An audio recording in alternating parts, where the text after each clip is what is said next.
Sub inspector recruitment हो, फॉरेस्टरों का walk test हो या क्लास 4 की 3000 के करीब पेंडिंग वैकेंसीज हों, तीनों को लेकर बहुत सारी मिस इन्फॉर्मेशन पब्लिक में है, युवाओं में है और उस मिस इन्फॉर्मेशन के चलते मैक्सिमम यंगस्टर्स जो हैं वो एसएसआरबी के दरवाजे पर दस्तक देने चले जाते हैं और यूँ समझ रहे हैं कि शायद सारी परेशानियों का कारण जो है वो सर्विस सिलेक्शन बोर्ड है।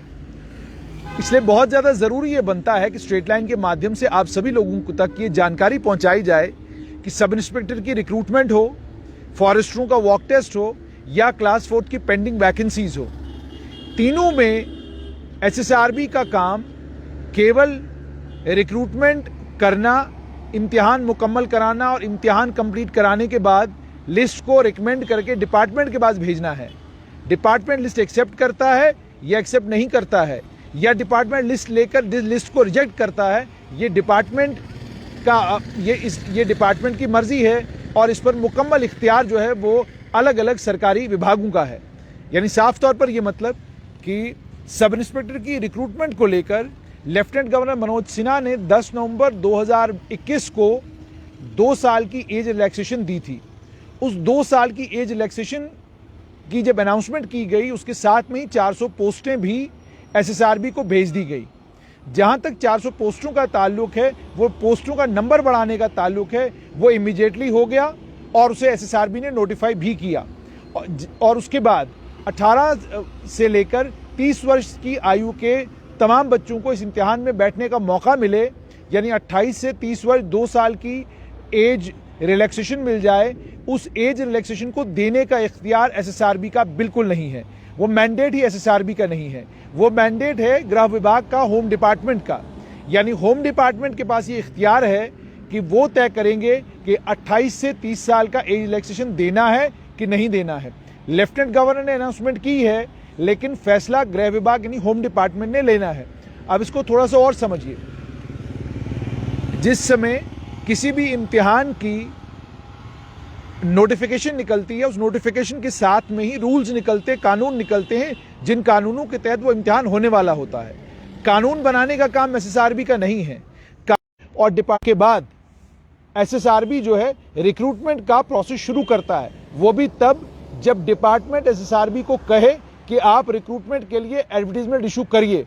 अगर एडवर्टीजमेंट इशू करने के लिए डिपार्टमेंट नहीं कहता तो एसएसआरबी के पास कोई इख्तियार नहीं है कि डिपार्टमेंट से पूछे बगैर, उनकी कंकरेंस लिए बगैर कोई एडवर्टीजमेंट जो है वो एसएसआरबी इशू करे। होम डिपार्टमेंट के केस में कल भी, जैसे आपको याद होगा, एक क्लैरिफिकेशन होम एसएसआरबी ने दिया था जिसमें उन्होंने ये कहा था कि होम डिपार्टमेंट से हमें होम PB 3/34/2021 2 जुलाई 2021 को हमें इंडेंट मिला। इंडेंट मिलने के बाद इसमें कुछ अमेंडमेंट्स हुई।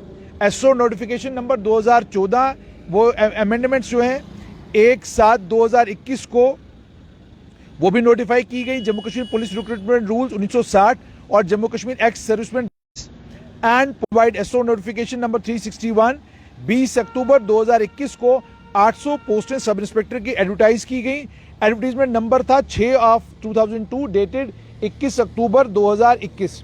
उसके बाद एक और कम्युनिकेशन भेजा गया 23 नवंबर 2021 को जो होम डिपार्टमेंट से आया। उसमें होम डिपार्टमेंट ने कहा कि एक और नोटिफिकेशन इशू की गई एसएसबी सेक्रेटरी 24 नवंबर 2021 को, जिस नोटिफिकेशन के जरिए 800 से 1200 पोस्टें कर दी गई। लेकिन जहां तक 28 से 30 वर्ष उम्र करने का ताल्लुक है, रूल्स के अंदर अमेंडमेंट होम डिपार्टमेंट ने करनी है। जम्मू कश्मीर के होम डिपार्टमेंट रूल्स के अंदर अमेंडमेंट करेगा, वो अमेंडमेंट रूल्स में होगी तो 28 से 30 वर्ष एज रिलैक्सेशन मिलेगा। अगर होम डिपार्टमेंट अमेंडमेंट नहीं करता तो एसएसआरबी के पास कोई इख्तियार नहीं है कि वो ऑन इट्स ओन एज को 28 से 30 साल कर दें, क्योंकि लेफ्टिनेंट गवर्नर मनोज सिन्हा ने कहा है। ऐसी चीजें बिल्कुल नहीं होती। चीजें ऐसे होती हैं कि लेफ्टिनेंट गवर्नर मनोज सिन्हा ने कोई बात कही है, उस बात के कहने के बाद वो गवर्नमेंट की, यूं समझ लीजिए, एक रिकमेंडेशन है, गवर्नमेंट की एक सिफारिश है। उस सिफारिश की के ऊपर होम डिपार्टमेंट वर्कआउट करता है, रूल्स के अंदर अमेंडमेंट करता है। रूल्स की अमेंडमेंट के लिए कानून जो है वो general administration department, law department से होते हुए वापस होम डिपार्टमेंट के पास आते हैं और होम डिपार्टमेंट उसके बाद उनको नोटिफाई करता है। इसमें कोई शक नहीं कि 10 नवंबर के बाद दिसंबर का महीना, अब लगभग 10 दिसंबर आने वाली है और अभी तक होम डिपार्टमेंट ने रूल्स को अमेंड नहीं किया है और इसी कारणवश आप एसएसआरबी की वेबसाइट पे जा तो रहे हैं, लेकिन आप 28 से 30 वर्ष के अगर हैं तो आप फॉर्म फिलअप नहीं कर पा रहे हैं। तो ये जो हो रहा है ये ज्यादती अगर है या फॉर्म अगर नहीं भर पा रहे हैं तो इसका जिम्मेदार एसएसआरबी नहीं बल्कि इसका जिम्मेदार कि जनाब हमारा काम नहीं हो रहा, एसएसबी जो है लेफ्टिनेंट गवर्नर की डायरेक्शंस पर अमल नहीं कर रहा। एसएसबी का लेफ्टिनेंट गवर्नर की डायरेक्शन के बाद तब तक कोई रोल नहीं बनता जब तक होम डिपार्टमेंट अमेंडमेंट रूल्स के अंदर नहीं करता, जब तक अमेंडमेंट होती नहीं। तो ये तो पहली बात। उसके बाद फॉरेस्टर के लिए जिन बच्चों ने फॉर्म भरे हैं वो वॉक टेस्ट की बात कर रहे हैं। आप जाके एसएसबी का दरवाजा खटखटाते हैं, फिर आप गलत दरवाजे पे दस्तक दे रहे हैं। एसएसबी का काम बिना डिपार्टमेंट से पूछे वॉक टेस्ट लेना नहीं है। एसएसबी आपका वॉक टेस्ट तब कंडक्ट करेगा, एसएसबी तब जाकर इस पूरे सिलसिले में एसएसबी की भूमिका बनती है जिस समय फॉरेस्ट डिपार्टमेंट क्लियरेंस दे और बाज़ाब्ता एसएसबी को कहे कि आप वॉक टेस्ट कराएं और जो रिक्रूटमेंट का प्रोसेस 2004 में शुरू हुआ था उस रिक्रूटमेंट के प्रोसेस को मुकम्मल करें। तो आपको अगर दरवाजे पे दस्तक देनी है तो वो फॉरेस्ट डिपार्टमेंट के सेक्रेटरी के दरवाजे पे दस्तक देनी है। आपको अगर किसी से सवाल जवाब करने हैं तो वो एडिशनल सेक्रेटरी फॉरेस्ट से सवाल जवाब करने हैं। आपको अगर मालूम करना है कि ये हो क्यों नहीं रहा है तो वो प्रिंसिपल चीफ कंजर्वेटर फॉरेस्ट से पूछना है। अगर आपको सवाल पूछना है तो आपको अंडर सेक्रेटरी फॉरेस्ट के पास जाकर सवाल पूछना है। इस सवाल का जवाब आपको एसएसबी नहीं दे सकता क्योंकि एसएसबी के इख्तियार में रिक्रूटमेंट करना है। उनके इख्तियार में रिक्रूटमेंट कैसे की जाएगी, रिक्रूटमेंट के कानून क्या होंगे, एज कितनी होगी, पोस्टें कितनी होंगी, कौन सी पोस्ट किस पोस्ट के लिए, पोस्टों का डेजिग्नेशन क्या होगा, पोस्ट के डेजिग्नेशन से लेकर पोस्ट की तनख्वाह तक तमाम चीज़ों को तय करने का काम फॉरेस्ट डिपार्टमेंट का है। ये काम जो है एसएसबी का नहीं है। एसएसबी आपकी तनख्वाह फिक्स नहीं करती, एसएसबी आपके रिक्रूटमेंट का मेथड नहीं बनाती। आपके रिक्रूटमेंट का मेथड भी बनकर आता है फॉरेस्ट डिपार्टमेंट से कि हमें फॉरेस्टर चाहिए, वो इस तरीके से चाहिए, हमको इस तरह का इम्तिहान चाहिए, हमको इसमें इंटरव्यू चाहिए। ये सारी चीज़ें बतानी पड़ती हैं विभाग को तब जाकर। और उसके बाद एक और बड़ी इंपॉर्टेंट चीज़, जैसा कि क्लास 4 की पोस्टों को लेकर कहा जा रहा है कि जनाब एसएसबी ने 5000 के करीब लोग जो हैं 5500 के करीब लोगों को तो रिक्रूट किया क्लास 4 के लिए, लेकिन 3000 के करीब लोग हैं जिन्हें रिक्रूट नहीं किया गया है अभी तक। और उसमें बच्चे ये भी कह रहे हैं कि 1:4 की रेशो में बच्चे लिए गए और जो बच्चे लिए गए उनमें ग्रेजुएट भी थे और लगभग 3000 के करीब पोस्टें अभी भी वैकेंट पड़ी हुई हैं। वो पोस्टें जो है एसएसबी फिल नहीं कर रहा। इसमें भी आपको बात समझनी होगी कि जनरल एडमिनिस्ट्रेशन डिपार्टमेंट को ये तय करना है अब, क्योंकि जिस समय फॉर्म भरे गए उस समय तमाम बच्चों ने फॉर्म भरे, मैट्रिकुलेटों ने भी भरे, 12वीं वालों ने भी भरे, ग्रेजुएट्स ने भी भरे। बाद में सरकार ने यह तय किया कि ग्रेजुएट्स जो है वो एलिजिबल नहीं है। उसके बाद मामला कोर्ट में चला गया, कैट में चला गया, कैट की डायरेक्शन आ गई कि जी क्लास 4 की रिक्रूटमेंट में जो ये ग्रेजुएट आए हैं, पोस्ट ग्रेजुएट आए हैं, अगर सरकार ने तय किया है कि उन्हें ग्रेजुएट और पोस्ट ग्रेजुएट क्लास 4 के लिए नहीं चाहिए तो सरकार को इख्तियार है, सरकार ऐसा कर सकती है। उसके बाद जाकर छटनी हुई और जो लोग ग्रेजुएट और पोस्ट ग्रेजुएट थे उन्हें इस रिक्रूटमेंट के प्रोसेस से बाहर किया गया और रिक्रूट हुए सिर्फ 10वीं और 12वीं वाले। अब उसमें मामला ये बना हुआ है कि 1:4 की रेशो में जो बच्चे सिलेक्ट किए गए वो भी जनरल एडमिनिस्ट्रेशन डिपार्टमेंट से आया। अब वो 1:6 में करने हैं और 3000 जो पोस्टें अभी भी खाली हैं उनको कैसे पुर करना है ये फैसला भी जनरल एडमिनिस्ट्रेशन डिपार्टमेंट को करना है। कोई इख्तियार नहीं है एसएसबी के पास कि वो on its own in vacancies को फिलअप करे।